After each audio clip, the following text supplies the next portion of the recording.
പത്രോസ് 2:9 എന്നാൽ നിങ്ങൾ തിരഞ്ഞെടുക്കപ്പെട്ട വംശവും തിരഞ്ഞെടുപ്പ് തന്നെ വേണ്ട. എന്തിനാണ് തിരഞ്ഞെടുക്കുന്നത് നോക്കിയേ എന്ന് പറഞ്ഞ. എന്നാൽ നിങ്ങൾ തിരഞ്ഞെടുക്കപ്പെട്ട വംശവും രാജകീയ പുരോഹിത ഗണവും വിശുദ്ധ ജനതയും ദൈവത്തിന്റെ സ്വന്തം ജനവുമാണ്. ദൈവത്തിന്റെ സ്വന്തം ജനമാണ്. അപ്പോൾ അവർ വിരുന്നുകാരല്ല, ദൈവത്തിൻ്റെ വീട്ടുകാരാണ്, സ്വന്തപ്പെട്ടവരല്ലേ. ഈ സ്വന്തപ്പെട്ടവരാണ് ദൈവത്തിൻ്റെ സ്വന്തം കാര്യങ്ങൾ ചെയ്യണത്. ദൈവത്തിൻ്റെ കാര്യങ്ങൾ സ്വന്തം കാര്യങ്ങളാണെന്ന് എപ്പോൾ നമുക്ക് മനസ്സിലാകുന്നു, അപ്പോൾ നിങ്ങൾ ദൈവത്തിൻ്റെ സ്വന്തമാകും. മനസ്സിലായ? അതായത് ക്രിസ്തു ക്രൂശിക്കപ്പെട്ടു. ഇന്നലെ ഒരു വെളിപാടുണ്ടായി. വാട്ട് ഈസ് ഹോളിനെസ്, എന്താണ് സാങ്ക്ടിറ്റി, എന്താണ് വിശുദ്ധി. അപ്പോൾ ഇന്നലെ ടോക്ക് ചെയ്തപ്പോൾ ഈശോ പറഞ്ഞത് വിശുദ്ധി എന്ന് പറയണത് പാപത്തിന് പരിഹാരം ചെയ്ത ക്രിസ്തുവിൻ്റെ പീഡാനുഭവങ്ങളുള്ള ഒരു മനുഷ്യൻ്റെ ജീവിതം കൊണ്ടുള്ള ഐക്യദാർഢ്യമാണ് വിശുദ്ധി എന്ന് കൈയിട്ടിച്ച് കർത്താവിനെ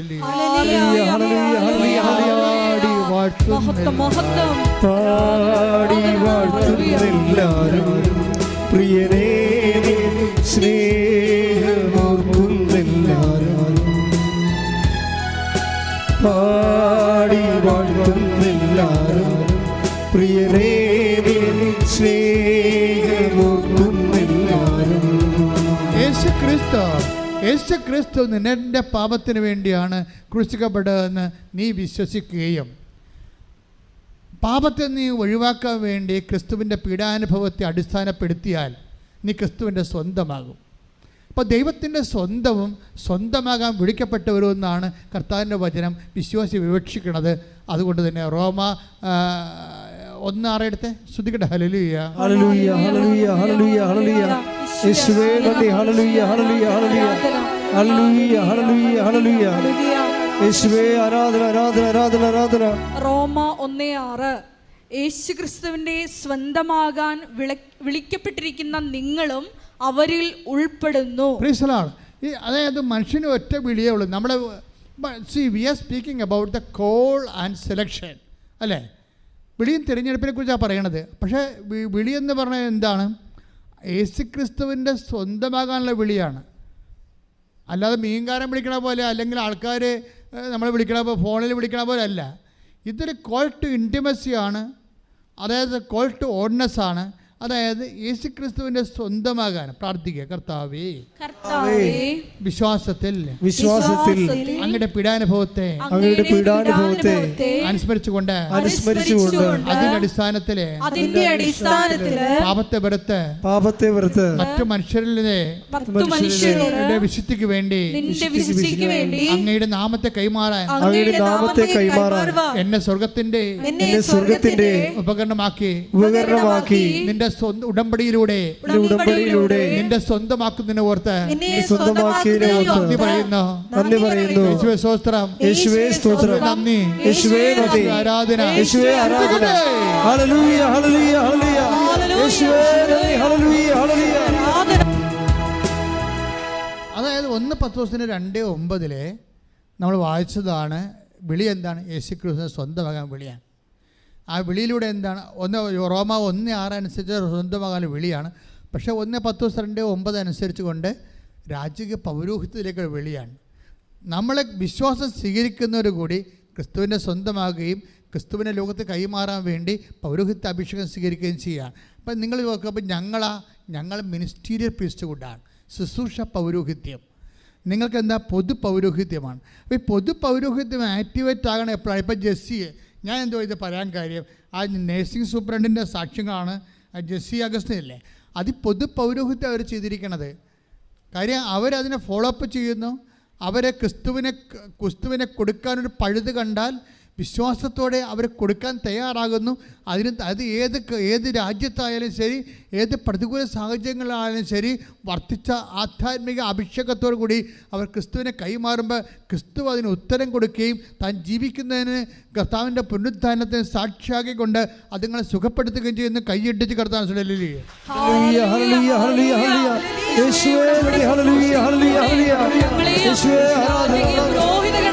ഹല്ലേലൂയ. പറയുന്നു. പൊതു പൗരോഹിത്യത്തെ കുറിച്ച് ഇനി സംസാരിക്കുന്നത് വചനം അവസാനം വരെ സംസാരിക്കുന്നുണ്ടേ. അൽമയർക്കുള്ള വിശ്വാസികൾക്കുള്ള പൊതു പൗരോഹിത്യ ശുശ്രൂഷ ഉടമ്പടി ഏറ്റവും ശക്തമായ രീതിയിൽ ലോകത്തിലെ ദൈവത്തിന് കൊടുത്തുകൊണ്ടിരിക്കുന്ന വലിയ കാഴ്ചയാണ് നമ്മൾ കാണുന്നത്. വെളിപാടിന പുസ്തകം 1:6 വായിച്ചോളൂ. ശ്രുതികട്ടെ. ഹല്ലേലൂയ, ഹല്ലേലൂയ, ഹല്ലേലൂയ, ഹല്ലേലൂയ, ഹല്ലേലൂയ. വെളിപാട് 1:6. വെളിപാട് 1:6. നമ്മെ സ്നേഹിക്കുകയും നമ്മെ സ്നേഹിക്കുകയും നമ്മെ സ്നേഹിക്കുകയും സ്വന്തം രക്തത്താൽ നമ്മെ പാപത്തിൽ നിന്ന് മോചിപ്പിക്കുകയും സ്വപിതാവായ ദൈവത്തിന്റെ രാജ്യവും പുരോഹിതരും ആക്കുകയും ചെയ്ത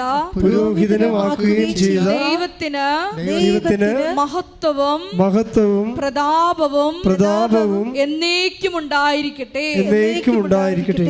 by faith we are all priest. മനസ്സിലായില്ലേ? ക്രിസ്തുവിൻ്റെ പൗരോഹിത്യത്തിൽ ആ ക്രിസ്തുവിലുള്ള വിശ്വാസത്തോടെ ക്രിസ്തുവിൻ്റെ പൗരോഹിത്യത്തിൽ നമുക്ക് പങ്കാളിയായി. അപ്പോൾ തീർച്ചയായിട്ടും നമുക്ക് ക്രിസ്തുവിൻ്റെ പരിചാരകരായി മാറുകയും സുവിശേഷത്തിലൂടെ നമ്മുടെ ജീവിതത്തിലൂടെ നമ്മുടെ പെരുമാറ്റത്തിലൂടെ നമ്മളുടെ പ്രാർത്ഥനകളിലൂടെ നമ്മുടെ സുവിശേഷ ശുശ്രൂഷകളിലൂടെ ക്രിസ്തുവിനെ കൊടുക്കാൻ വേണ്ടി ഒരു അഭിഷേകം സ്വീകരിക്കാൻ വേണ്ടി ഓൺലൈനിൽ പ്രാർത്ഥിക്കുന്നവരും തീർത്ഥാടനത്തിൽ ഇപ്പോൾ പ്രാർത്ഥിക്കുന്നവരും സ്വന്തം ശിരസിൽ കൈവച്ചുകൊണ്ട് ഇടിമുഴക്കം പോലെ ശ്രുതിക്കട്ടെ.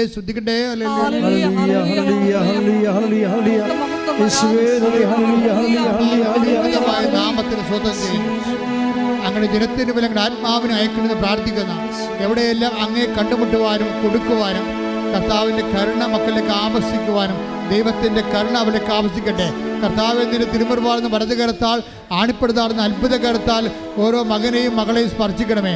സത്യബന്ധങ്ങളിലും മാംസപേശികളിലും രക്തഞരമ്പുകളിലും ശരീര കോശങ്ങളിലും കർത്താവെ വിശ്വാസത്തിൻ്റെ ശക്തി ഇറങ്ങി വസിക്കുകയും ക്രിസ്തുവിന് ലോകത്തെ ക്രിസ്തുവിൻ്റെ അടയാളമായി കൂദാശയായി മാറിക്കൊണ്ട് കർത്താവ് അറിയാത്തത് അറിയിക്കുകയും ക്രിസ്തുവിനെ അറിയിക്കുക അറിഞ്ഞൊരു ആഴപ്പെടുത്തുകയും ചെയ്യാൻ ഉടമ്പടിയുടെ അമ്മയെ പരിശുദ്ധമ്മ ദേവമാതാവ് എല്ലാ മക്കളെയും ക്രിസ്തുവിൻ്റെ നാമത്തിന് എൻ്റെ പൗരോഹിത്യ ശുശ്രൂഷ ചെയ്യാൻ വേണ്ടി മക്കളെ അഭിഷേകം ചെയ്യണമേ.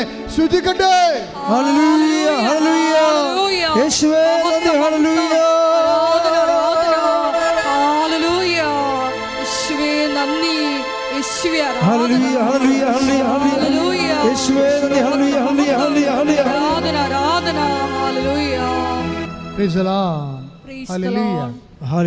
അതുകൊണ്ട് നമ്മുടെ കയ്യിലുള്ള നിങ്ങളുടെ വിശ്വാസം വർദ്ധിക്കുന്ന അനുസരിച്ച് കർത്താവിന് നിയോഗം പോലെ കർത്താവിന് കൈമാറ്റം. നിങ്ങൾക്കറിയാവില്ല 3:15 അറിയാവോ? അത് എനിക്ക് എപ്പോഴും 3:15 കുറിച്ച് എപ്പോഴും എനിക്ക് അതായത് കർത്താവ് അപ്പോസ്തലന്മാരെ 12 പേരെ വിടും. 12 പേരെ വിടുമ്പോഴെന്തിനാണ്? ദുഷ്ടാരൂപികളെ പുറത്താക്കാൻ മറ്റുള്ളവരെ അധികാരപ്പെടുത്താൻ വേണ്ടിയാണ്. അതായത് പൗരോഹിതന്മാർക്കുണ്ടായിരുന്ന കർത്താവ് അപ്പോസ്തലന്മാർക്കുണ്ട അധികാരത്തെ മറ്റുള്ളവരിലേക്ക് കൈമാറുന്നുണ്ട്. ശരിക്കും തിന്മയുടെ ശക്തികളെ അതിജീവിക്കാൻ വേണ്ടി സമൂഹത്തെ ഒരുക്കി സമൂഹ നന്മയുടെയും ദൈവഭയത്തിൻ്റെയും ഭക്തിയുടെയും സുവിശേഷ ജീവിതത്തിൻ്റെയും ഒരു വലിയ സമൂഹമായതിനെ മാറ്റാൻ വേണ്ടിയുള്ള പ്രവൃത്തിയുടെ പ്രഥമ പ്രവർത്തനമായിട്ടാണ് 3:15 വർക്കൗട്ട് ചെയ്യണത്. മർക്കോസ് 3:15. Take the word of God. പിശാചുകളെ ബഹിഷ്കരിക്കാൻ പിശാചിനെ ബഹിഷ്കരിക്കാൻ അധികാരം നൽകുന്നതിനുമായി അവൻ 12 പേരെ നിയോഗിച്ചു. അധികാരം നൽകുന്നു എന്നാ പറയണത്. അധികാരം നൽകാൻ അപ്പോസ്തലന്മാരെ നിയോഗിക്കുകയാണ് ചെയ്യണത്. അപ്പോസ്തലന്മാർക്ക് അധികാരം കൊടുക്കുക മാത്രമല്ല അവർക്ക് അധികാരം നൽകാൻ. ആരാണ് വിശ്വാസത്തിലേക്ക് വിശുദ്ധി ജീവിക്കുന്നത് അവർക്കൊക്കെ സമൂഹത്തിൽ കർത്താവിനെ കൊടുക്കാൻ തിന്മയുടെ ശക്തികളുടെ മേൽ അധികാരം നൽകാൻ വേണ്ടി അപ്പോസ്തലന്മാരെ ഈശോ നിയമിച്ച് അയക്കുന്ന സന്ദേശമാണ്. അതുവഴിയാണ് ഈ കോമൺ പൗരോഹിത്യത്തിൻ്റെ വിശ്വാസത്തിൻ്റെ ശക്തി നിങ്ങൾക്ക് ലഭിക്കുന്നത്. അതുവഴി നിങ്ങളായിരിക്കുന്ന സ്ഥലം എവിടെയാണ്? ഇപ്പം ഞങ്ങളെപ്പോലെയുള്ളവർക്ക് കോമൺ ഹോസ്പിറ്റലിൽ പോയി പ്രവർത്തിക്കാൻ പറ്റുമോ? പറ്റത്തില്ല. പക്ഷേ ഒരു നഴ്സിംഗ് സൂപ്രണ്ടിന് ഈസിയായിട്ട് അവിടെ പോയി പ്രവർത്തിക്കാൻ പറ്റും. അപ്പോൾ നിങ്ങൾ എവിടെയാണ് ആയിരിക്കുന്നത് അവിടെയൊക്കെ ക്രിസ്തുവിനെ കൊടുക്കാൻ നിങ്ങൾ ബാധ്യസ്ഥരാണ്. ക്രിസ്തുവിനെ കൊടുക്കുക എന്ന് വെച്ചാൽ മതം മാറ്റുക, ന്യായസ്ഥാനപ്പെടുത്തുക എന്നൊന്നല്ല അർത്ഥം. കൃപാസന ഈസ് നോട്ട് ഫോർ ദാറ്റ്. പക്ഷേ അതേസമയം തന്നെ ക്രിസ്തുവിൻ്റെ സന്ദേശം അത് ലോകത്തിൻ്റെ അവകാശമാണ്. അവകാശം അർഹതപ്പെട്ടവർ കൊടുക്കാൻ അത് അതിൻ്റെ അധികാരമുള്ളവർക്ക് ബാധ്യസ്ഥരാണ്. ആ അധികാരമാണ് ഞങ്ങൾ ഉദ്ദേശിക്കുന്നത്, ഉപയോഗിക്കുന്നത്. കൈയിടിച്ച് കർത്താവിനെ സ്തുതിക്കട്ടെ. ഹല്ലേലൂയ, ഹല്ലേലൂയ, ഹല്ലേലൂയ, ഹല്ലേലൂയ, ഹല്ലേലൂയ. യേശുവേ നന്ദി. ഹല്ലേലൂയ, ഹല്ലേലൂയ, ഹല്ലേലൂയ. ഹല്ലേലൂയ, ഹല്ലേലൂയ, ഹല്ലേലൂയ. യേശുവേ സ്തുതി. ഹല്ലേലൂയ, ഹല്ലേലൂയ, ഹല്ലേലൂയ. ഹല്ലേലൂയ, ഹല്ലേലൂയ, ഹല്ലേലൂയ.